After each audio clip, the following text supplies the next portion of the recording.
તો અન્ય સમાચાર સુરતથી સુરતના ભેસ્તાન વિસ્તારની ઘટના હનુમાનજીના મંદિરમાં અશોભનીય કૃત્ય કર્યું। આ સમગ્ર ઘટના સીસીટીવીમાં કેદ થઈ છે। લોકો આ કૃત્યને લઈને ભારે રોષમાં જોવા મળી રહ્યા છે। ભેસ્તાન પોલીસ મૂળ આરોપી સુધી પહોંચી છે। આરોપીની પત્નીએ જાહેરમાં માફી પણ માંગી છે। માતા પિતાની તબિયત 8 વર્ષથી ખરાબ છે। પતિને પણ સિવિલ હોસ્પિટલમાં દવા ચાલતી હોવાની વાત કરી છે। તો હાથ જોડીને માફી માંગી હનુમાનજીના મંદિરમાં અશોભનીય કૃત્ય કરતા આ સમગ્ર ઘટના સીસીટીવીમાં કેદ થઈ હતી।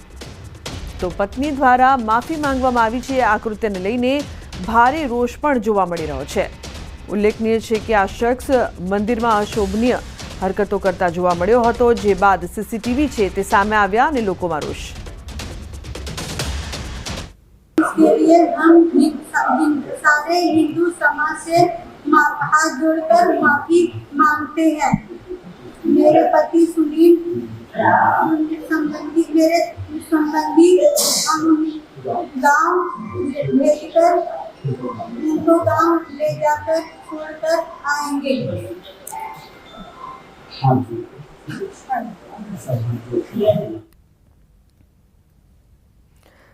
તો આરોપીની પત્નીએ જાહેરમાં માફી માંગી છે। કીર્તેશ જોડા છે ફોન લાઈન પર। કીર્તેશ, જે પ્રકારની આ સમગ્ર ઘટના બની છે, શું અપડેટ આપની પાસે?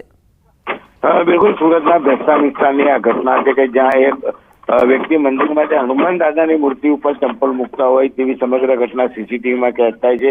લોકોમાં વિડીયો વાયરલ થતાની સાથે આક્રોશ હતો, જેને લઈને ભેસ્તાન પોલીસે તપાસ શરૂ કરી હતી અને આરોપી સુધી પહોંચ્યા હતા। જો કે આરોપીની પત્ની જાહેરમાં માફી માંગે છે, કહે છે કે માતા પિતાની તબિયત 8 વર્ષથી ખરાબ છે। પતિની પણ સુરત સિવિલ હોસ્પિટલમાં માનસિક વિભાગમાં દવા ચાલતી છે અને માનસિક બીમાર હોવાને લઈને આ પગલું ભર્યું હોય તેવું કહી દીધું છે, પણ તેની સાથે તેને માફી માંગતા મામલો સામે આવ્યો છે। જો કે હાલ મામલે પોલીસે ગુનો દાખલ કરી વધુ તપાસ પણ શરૂ કરી છે। જી બિલકુલ કીર્તેશ, આભાર સમગ્ર માહિતી બદલ।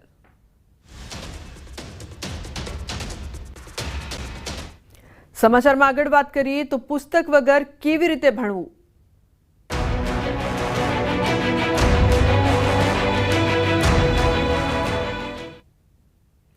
શાળાઓ તો શરૂ થઈ ગઈ, પણ પુસ્તકો ક્યાં? રાજકોટમાં સ્ટેશનરીઓમાં વાલીઓની લાઈનો લાગી છે, છતાં પણ નથી મળતા પુસ્તકો। નવું શૈક્ષણિક સત્ર શરૂ થઈ ગયું છે, પરંતુ ધોરણ 3 થી 11 સુધીના અનેક પાઠ્યપુસ્તકોની અછત સામે આવતા વાલીઓમાં અસંતોષ જોવા મળી રહ્યો છે। ઘણા વાલીઓએ ન્યૂઝ 18 સાથે વાતચીતમાં જણાવ્યું છે કે તેઓ છેલ્લા અનેક દિવસોથી દુકાન ભટકી રહ્યા છે, પણ તેમના બાળકોનો સંપૂર્ણ પુસ્તક સેટ હજુ પણ નથી મળ્યો। અનેક વાલીએ તો કહ્યું છે કે અમે 10 સ્ટેશનરી ફેરવી તો પણ 9મું ધોરણ પૂરું ન થયું। ઘણા વાલીઓ પોતાનો ધંધો મૂકીને પાઠ્યપુસ્તકો માટે લાઇનમાં ઊભા રહેતા હોવા છતાં ખાલી હાથ પરત ફરી રહ્યા છે।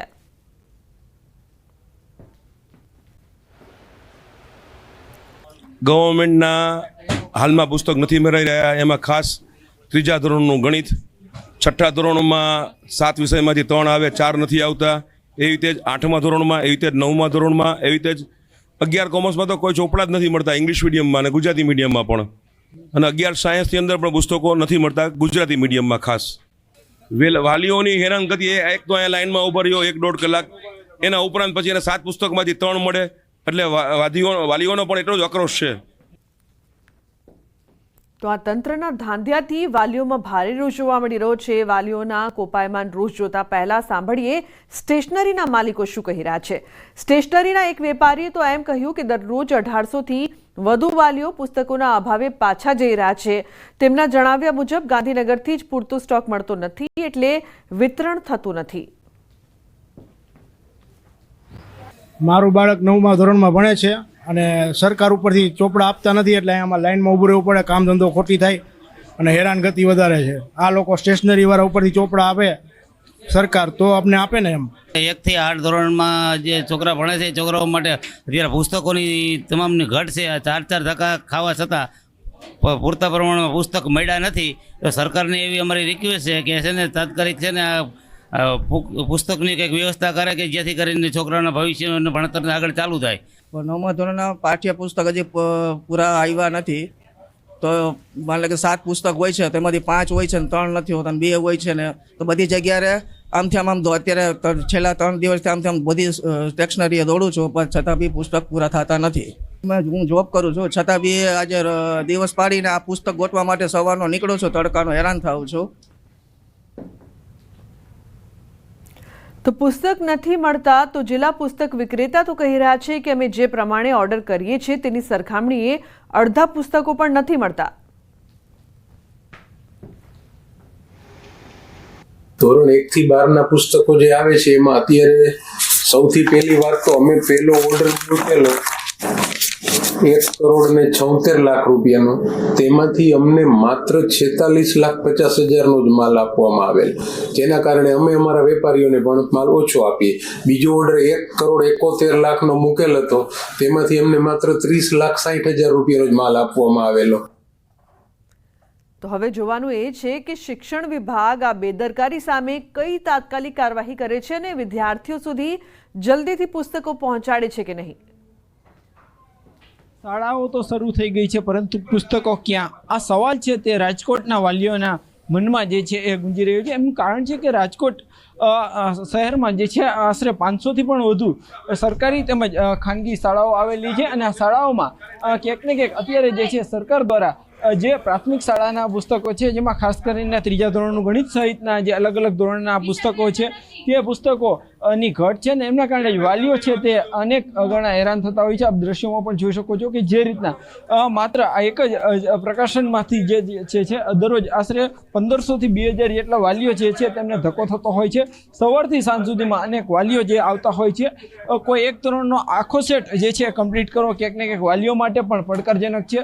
જ્યારે ન્યૂઝ 18 ટીમ દ્વારા સમગ્ર બાબતની રિયાલિટી ચેક કરવામાં આવી ત્યારે જે છે પુસ્તકોની ઘટ હોવાનું સ્પષ્ટ રીતે સામે આવ્યું હતું.